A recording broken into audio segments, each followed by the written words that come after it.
Sometimes you see a headline and you're just like, what? Yeah. What is going on here? Yeah. Like, this has got to be a joke. Right. And I think a lot of people felt that way when they saw that Trump was looking at buying Greenland.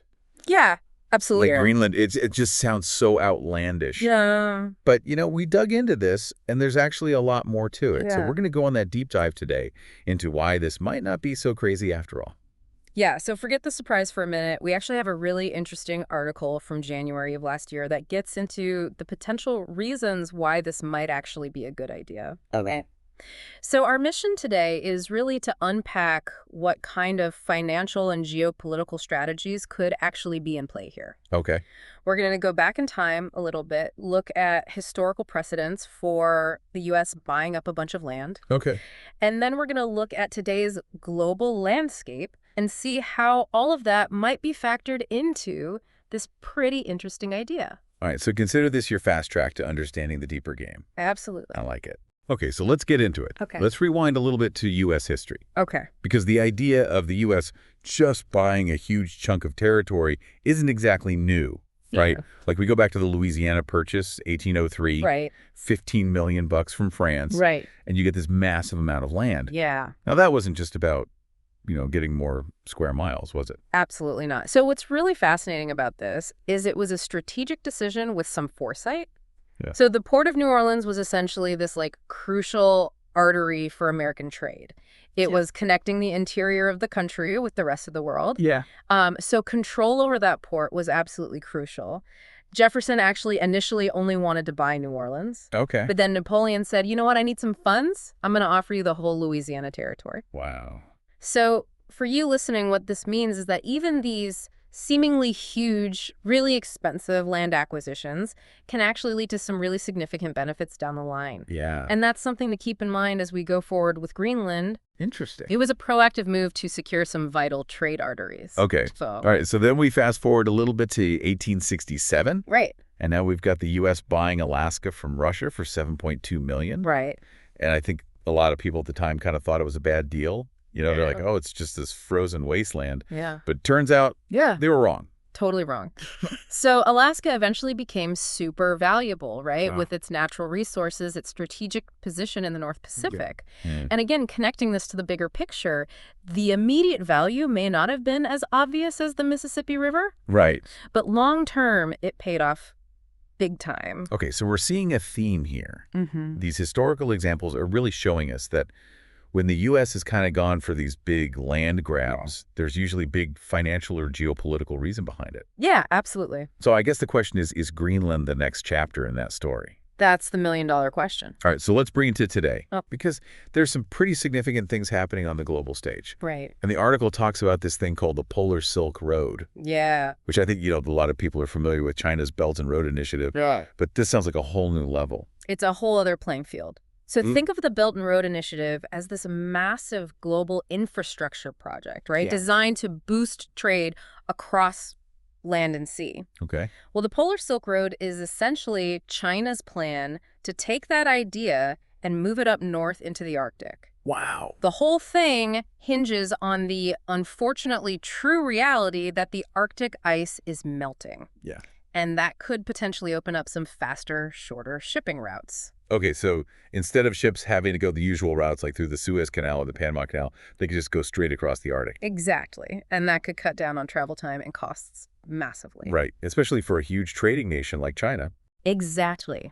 Mm. So the Northern Sea Route, which is like a key part of this whole Polar Silk Road thing, could significantly reduce shipping times between Asia and Europe. Wow. And that gives China a massive edge. Yeah. But it's not just about shipping either. Okay. The Arctic is also full of natural resources. Right.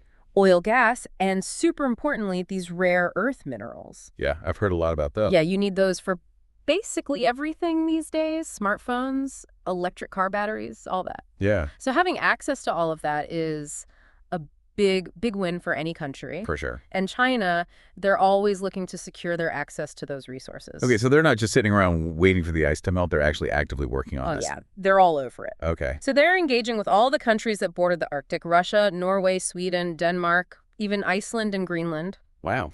They're involved in joint ventures for everything: satellite navigation, fiber optic cables, energy projects like the Yamal LNG project with Russia. It's all about establishing a presence. And the fact that Iceland and Greenland have been open to this Right. kind of shows that China's really gaining influence in the region. Absolutely.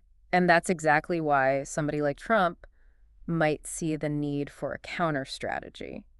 Okay, so that's where Trump comes in. Right. And the article suggests that he was really concerned about China and Russia's growing influence in the Arctic, Yeah. especially in Greenland, Uh-huh. and the offer that he made to Denmark, Right. which, they still hold sovereignty over Greenland, Right. even though Greenland has a lot of self-governance. Right. But that offer was a pretty direct one. Oh, yeah. It was Okay. basically protection in exchange for access to Greenland's resources. I mean, that's pretty straightforward. It was a very transactional approach. Okay, so we've got this offer on the table. Right. And the article makes it clear that this isn't just, Trump wanting to collect countries like stamps. Right. There's some very specific reasons for wanting access to these resources. Yeah, the article talks about these critical minerals like antimony and gallium, Okay. and the prices for those are going through the roof right now Right. because you need them for batteries and electric vehicles. Oh, what? So securing access to all of that isn't just about the economics of it. That's okay. It's about making sure the U.S. has what it needs to be a leader in those tech sectors. Yeah. So this is about the future. So it's not just like, hey, Greenland would look nice next to Alaska on the map. No, There's some serious strategy going on here. absolutely. There's a lot of thought put into this. Okay. So we've got the economic side of things, and then there's also the military angle. Yeah, because if you think about it, the Arctic could potentially be a place where nuclear submarines could hide. Wow. And that's a really big deal for global security. Right. If China were to get too much control in that area, that would be a huge concern for the U.S. For sure. And the U.S. already has the Pituffik Space Base in Greenland, Right. but they're paying a lot of money to lease that space. I think they just signed a new deal with the Biden administration. It's a 12-year deal for $4 billion. Wow. So you can see how actually owning Greenland could potentially save the U.S. some money in the long run. Yeah. And instead of just being an expense, it could become like a self-sustaining asset. Okay, so this is making a lot of sense from the U.S. perspective. Yeah. But what about Greenland? Right. Like, they're part of the Kingdom of Denmark, but they have a lot of autonomy. Yeah, they're in this interesting in-between place. They have a lot of self-governance. Yeah. But they still rely on Denmark for money through those big block grants every year. Okay. And fishing is a huge part of their economy. Yeah. But it doesn't create as many jobs as it used to. And here's the thing. Greenland really wants to be independent. Wow. They see all the resources, the gold, the natural gas, the diamonds, the lead, the zinc. Yeah. They see all of that as their ticket to being self-sufficient. Okay. And they're actively looking for foreign investment to develop all those resources. So if Trump comes along and says, hey, I'll give you a better deal than Denmark, Right. we can give you access to all these resources and help you become independent, Yeah. it might be pretty tempting. Exactly. Greenland might start thinking, maybe aligning with the U.S. is actually a faster way to get what we want Right.